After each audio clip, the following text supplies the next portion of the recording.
We talked about fertility and contraception as well. And there was something that popped into my mind. I don't have the statistic here, but I saw a campaign on social media recently as well about gender-based abortion. Now, I remember when I was pregnant and I said, oh, I'm having a girl. And I remember one taxi driver being visibly upset that I was having a girl and saying, oh, well, you know, next time better luck, you'll have a girl. They said, and then you rise, you know, and I had seen statistics which showed the balance between women and men in the country is artificial. It's not where it should be, which suggests that this practice is still happening. And I find this crazy as mother to a daughter. And I wanted to ask, you work with a lot of women and you have done for many, many years. So what's your experience with this phenomenon? So we had a very sad experience regarding the women pregnancy, because many women, forced by their familiars, especially mother-in-law, father-in-law, husband as well, they make abortion after 12 weeks, because they see, and we are talking about selection abortions. It has been a big problem for Albania, the first country in Europe for abortion, selective Is it abortion. still a big problem? It's still, but the last 3 years, we don't have a real statistic about this, because it was linked with a big corruption in the health system. Because who do this? Doctor, why they do? For money. How they take money. This is, and now there is no statistics the last 2 years about the selection abortion, but it's really a ring for alarm in this context, because still, especially in villages, and still we have girls who, for the moment, they are not in Albania, they have emigrated, but they emigrate and their mentality, husband mentality, families mentality is still there where they have been. So they, as you mentioned, they are happy to born a boy. If they have 3 boys, 2 boys, 1 boy, they say boy, not girls. For them, it's sad to have a girl, and they force the young girls, the young mothers, to abort. This is very sad, and we must talk too much for that. Yes, I wanted to talk, and this is probably the first time we're talking about this on TV. I'm talking about this on TV, but when we were talking about procedures carried out sort of outside of the health service, I was informed recently by somebody who worked in a public institution that doctors were taking money to perform, how to word this in a way that's appropriate for TV, to repair a woman's virginity. Yeah, this is a problem as well. We have funny not stories. Not just in villages or outside of Tirana. In fact, they're coming to Tirana to perform this in private clinics and the public sector. And I've written about this in the past. I wrote about it 5 years ago, I think. Yeah. But then to hear that this is still really quite common, Still happen, I was really shocked. Yeah. So I wanted to ask. I mean, for me, I'm really shocked, and you two are just like, Unfortunately, we're on the field working, so and we How common is with this? people that it's not really common. Fortunately, it's not common, but it happens.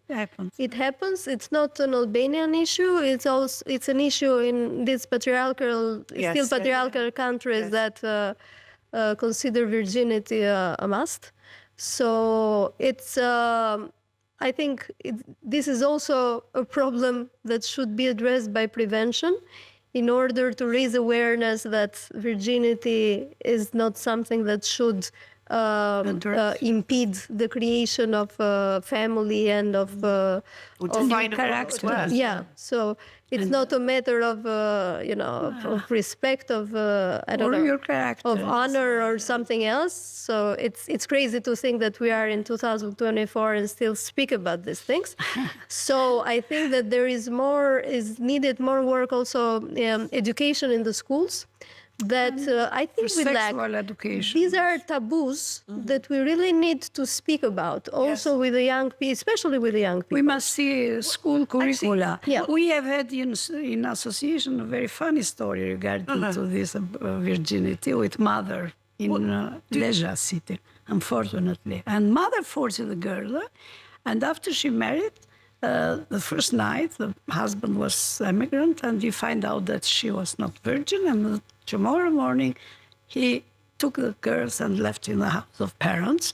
Oh my and goodness. he asked them to give back 25,000 euros because he spent this. And when they came to the association, we loved, the psychologists loved and said, the mother, you are criminals, because the mother forced the girls to make virginity operations. Which is crazy, because you know that a certain percentage of women do not even, like, they are built like that. So it is really crazy. But we need to see how are the school curricula about sexual education. I mean, I don't think we can go into I don't know exactly when they started, but for my opinion, it's better to start since in elementary school, 5 degrees, primary school. What age do you think we should start? Middle 10, 12.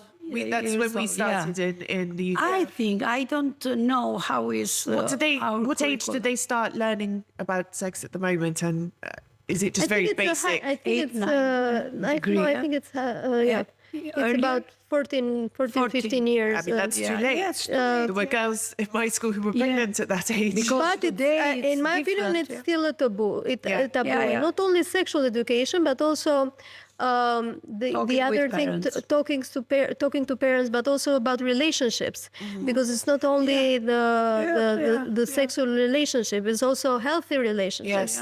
Because one of the main problematics that we have, for example, in now in the families, and also one of the reasons why the number of marriages is going down, is also domestic-based violence. Domestic violence and gender-based violence. So one of the main important works to prevent it and to address it is to talk to young people and to have it part of their education, in the sense of creating healthy relationships in the couple. So knowing what stereotypes are, knowing what gender-based violence is, knowing when something is violence and when something is not, when it's control, when it's abuse. So every detail on these things, either verbal violence, psychological violence, that we haven't even discussed before, So we just know physical violence and sexual violence, and that is all. So they need to know what are the types of violence, how can they address, who are the people that they can go to. So since the beginning, in order for them to respect each other, this must start and in also family,